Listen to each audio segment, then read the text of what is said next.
बारिश में सिर्फ भीगिए मत, छूट में भी नहाइए। सुरेश कलेक्शन की मॉनसून सेल में जलगांव छत्रपति शिवाजी नगर में 80 फुटी रोड पर हर दिन खुला है। फैशन में बचत का ये मौका मिस मत कीजिए।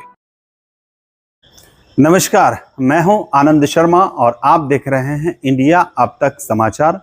कड़वा लेकिन सच। सबसे पहले यही कहूंगा कि अगर आपने मेरे चैनल को सब्सक्राइब नहीं किया तो मेरे चैनल को सब्सक्राइब जरूर कर लीजिए। बेल आइकन के बटन को भी दबाइए ताकि नोटिफिकेशंस आपको मिलती रहे। दो चीज जो है बहुत ही अचंभित करने वाली हुई है और मैं उसे शेयर करने के लिए आपके पास आया हूं। पता नहीं कितने लोग मेरी राय से सहमत होंगे, लेकिन मुझे जो लगता है मैं आप लोगों के साथ शेयर जरूर करता हूं। एक तो अचंभित करने वाली और अच्छी बात यह लगी कि रोहिणी खड़से अपने पति प्रांजल खेवड़कर के लिए काला कोट पहनकर वकील के रूप में अदालत में अचानक सामने आई।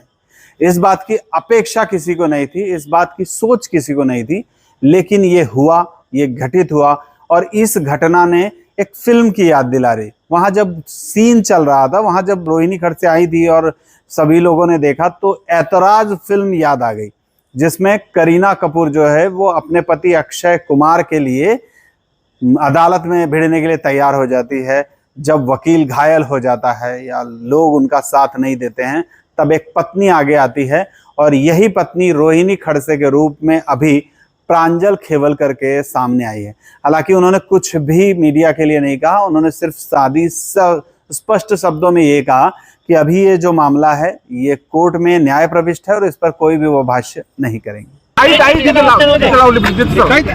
रहा हा सगळा विषय न्यायप्रविष्ट आहे आणि त्यावरती मी योग्य वेळी माझी संपूर्ण भूमिका मांडणार। धन्यवाद।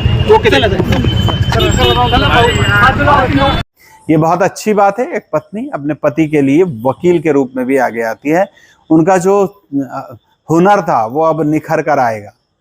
दूसरी एक बात जो आप लोगों को भी जरा अजीब लगेगी और मुझे तो लगी ही, हालांकि परिस्थितियां कैसी होती है, किसके मन में क्या है वो हम नहीं जानते हैं, लेकिन अभी जब खड़से पर, एकनाथराव खड़से पर और खड़से परिवार पर ये मुसीबत टूट पड़ी है, उनके जवाई जो एकनाथराव खड़से जी के जवाई हैं प्रांजल खेवड़कर, उन्हें पकड़ लिया गया है। पुलिस उन्हें ड्रग्स के मामले में पकड़ लिया है। रक्षा खड़से जो केंद्रीय मंत्री हैं उनका नंदोई जो है उसे पकड़ लिया गया है। ऐसे समय में खड़से साहब के जो दुश्मन थे, जो बहुत ज्यादा दुश्मनी रखा करते थे, शत्रु माने जाते थे, वो लोग सभी एकत्र दिखाई दे रहे हैं मंच पर। कोई टीवी पर कुछ बोल रहा है, कोई टीवी पर कुछ बोल रहा है। इस समय वो एकनाथराव खड़से के परिवार के साथ दिखाई दे रहे हैं। कारण क्या है, उनका मोह क्या है, ये मुझे भी नहीं पता, किसको पता होगा तो पता नहीं। लेकिन अंजलि दामानिया जो जगह जगह समूचे महाराष्ट्र भर में एकनाथराव खड़से के खिलाफ प्रेस कॉन्फ्रेंस लेते हुए नहीं थकती थी। कई बार जलगांव में आकर उन्होंने प्रेस कॉन्फ्रेंस लिया है, जब आम आदमी पार्टी में वो थी तो उस वक्त वो अब एकनाथराव खड़से जी के साथ, उनके परिवार के साथ खड़ी दिखाई दे रहे हैं।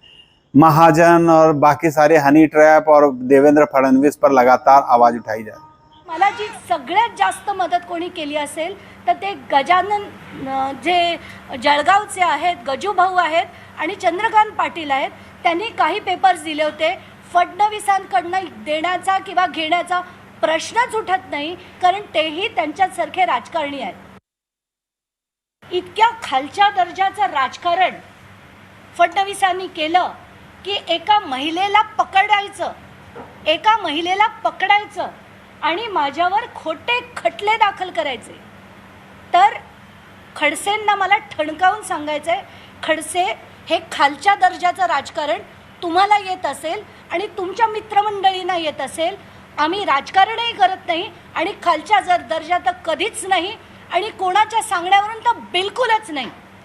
तुम्ही जे बोललात त्याच्या विरुद्ध मी तो खटला दाखल केलाय आणि ह्याच्या पुढे जितकं तुम्ही हे बोलाल तितक्या जोरात, म्हणजे मी खरंच त्यांना चॅलेंज देते, मी इतकं स्ट्रॉंगली लढेन त्यांच्या विरुद्ध। आता तुम्ही याच राजकारणात आणि याच्या पुढे तुम्हाला धडा शिकवायला मी खंबीर बसले। जलगांव के जाने माने व्यक्ति हैं गजानन मालपुरे, जो शिवसेना के अच्छे समर्थक हैं वो एकनाथराव खड़से के साथ उनकी जो कटुता है वो लगातार सालों से लोग देखते आ रहे हैं। खडसे साहेबांनी जे काही पापपुण्य केलं असेल, लोकांना गोवण्याचं, षड्यंत्र करायचं, द्वेषाचं राजकारण केलं असेल, त्याच्याबद्दल त्यांना गोवलं गेलं तर त्याचं वाईट वाटायचं काही कारण नाही। लेकिन अभी टीवी पर वो खुद आकर एकनाथराव खड़से के परिवार का, उनके जवाई के का जो भी उनके साथ हो रहा है उसका वो लगातार समर्थन करते हुए दिखाई दे रहे हैं। पण त्यांच्या परिवारातील प्रांजल खेवलकरांचा एवढाच दोष आहे की ते रोहिणी खडसेंचे पती आहेत आणि एकनाथराव खडसेंचे जावाई आहेत। माझं असं म्हणणं आहे प्रांजल खडसे खेवलकर जे आहेत यांचा काय दोष होता? जर त्यांनी असं म्हटलं की ती पार्टी होती, मग त्यांचे जर ड्रग्सचा कुठला रिपोर्ट अजून आलेला नाही, तिथे पोलीस जाता काय, ते हॉटेलमध्ये जातात काय, 5 मिनिटात त्यांना अटक होते काय, हा जो प्रकार आहे आणि खेवलकरांबरोबर जे त्यांचा मित्रपरिवार असेल त्यांचा परिवार उद्ध्वस्त होतो आहे। जर तुमच्या राजकीय पोळी भाजण्यासाठी लोकांचे जर परिवार उद्ध्वस्त केले जात असतील तर हे शोकांतिका आहे। अब तीसरी बात, मनीष भंगाड़े। मनीष भंगाड़े ये वो शख्स है जिसकी वजह से खड़से साहब बदनाम हुए थे, जिसकी वजह से एकनाथराव खड़से जी को इस्तीफा देना पड़ा था। मैं आप लोगों को याद दिलाता चलूं कि मनीष भंगाड़े वही शख्स है जिस शख्स ने उस वक्त जब एकनाथराव जी खड़से मंत्री बने थे, कई सारे खाते के मंत्री पद उनके पास थे, उस वक्त उन्होंने कहा था कि हमने एक डाटा हैक किया है जिसमें एकनाथराव खड़से जो हैं वो इब्राहिम दाऊद की पत्नी से बात किया करते थे। ये बात उस वक्त हुई थी और ये बहुत समूचे देश भर में ये मामला गूंजा था और उसके बाद उनको इस्तीफा देना पड़ा था। हॅकर मनीष भंगाळे यांनी मुंबई उच्च न्यायालयात खडसेंविरोधात याचिका दाखल केली होती। या याचिकेला उत्तर देताना एकनाथ खडसे आणि दाऊद इब्राहिम यांच्यात काहीच बोलणं झालेलं नसल्याचं प्राथमिक चौकशीत पुढे आल्याचं एटीएसनं म्हटलंय।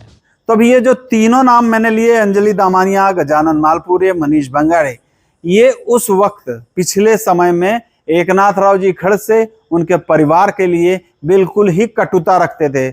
अभी अचानक ऐसा क्या हो गया? क्या जादू मंत्र, क्या चीज हो गया? कितनी मन परिस्थिती कितना बदल गया की वो खडसे जी के परिवार के साथ हैं? 1 किंवा 2 दिवसामध्ये पुणे पोलिसांना मी देणार पण आहे। तर पहिली गोष्ट ते आहे की त्यांनी पहिले हे काढावं की प्रांजलनी त्या रेव पार्टीमध्ये असणारे जी ती पण दुसरे जे लोक होते त्यांच्याशी संपर्क केव्हा साधला होता किंवा त्यांना कोणी फोन केला होता की तिथे बोलावलं गेलं होतं, हे पोलीस माहिती काढू शकतात। देखिए, हम भी खड़से जी के परिवार के साथ हैं। अगर उनके जमाई जी ने कुछ भी गलत नहीं किया है तो हम बिल्कुल उनके साथ हैं, समूची जनता उनके साथ है, हर कोई उनके साथ है। किसी भी निर्दोष व्यक्ति को सजा नहीं मिलनी चाहिए, लेकिन ये फैसला कौन करेगा? ये फैसला अदालत करेगी। और उससे पहले हम अपनी राय देना शुरू कर दें, हम इसे सही और उसे गलत बताना शुरू कर दें, ये अपने आप में ही गलत है। और ये बात मैं हमेशा कहते आया हूं, जैसे ही कुछ होता है खड़से साहब उठते हैं, लेते हैं, मीडिया चली जाती है, माइक पे बोलना शुरू कर देते हैं, गिरीश महाजन ने ऐसा किया वैसा किया। ये बात गिरीश महाजन के पास जाती है, वो भी उनके बारे में उल्टा सीधा कहने लग जाते हैं। जरूरत क्या पड़ी हम लोगों को? कानून है, नियम है, सब कुछ है। अगर किसी ने गलत किया है तो कागज पे तो खेला जा सकता है ना, कोर्ट कचहरी सब कुछ हो सकता है। फिर हम लोग मीडिया पर आकर पूरे परिवार की इज्जत की ऐसी तैसी कर दे रहे हैं, पूरे शहर की इज्जत की ऐसी तैसी कर दे रहे हैं, पूरे जिले की, पूरे महाराष्ट्र का नाम बदनाम होता जा रहा है। क्या फायदा ऐसी राजनीति का? क्या इसी राजनीति के लिए आप लोग राजनीति में आए हैं? क्या विषय मैं फिर से भटक रहा हूं। विषय सिर्फ इतना ही था कि जो 3 महानुभाव थे जिनका नाम मैंने बताया, उनको क्या मोह है ये मुझे भी पता नहीं, लेकिन अच्छी बात है मुसीबत के समय में ये उनके साथ है। जय इंडिया आप तक समाचार, कड़वा लेकिन सच। रतनलाल सी बाफना ज्वेलर्स, जहां विश्वास ही परंपरा है।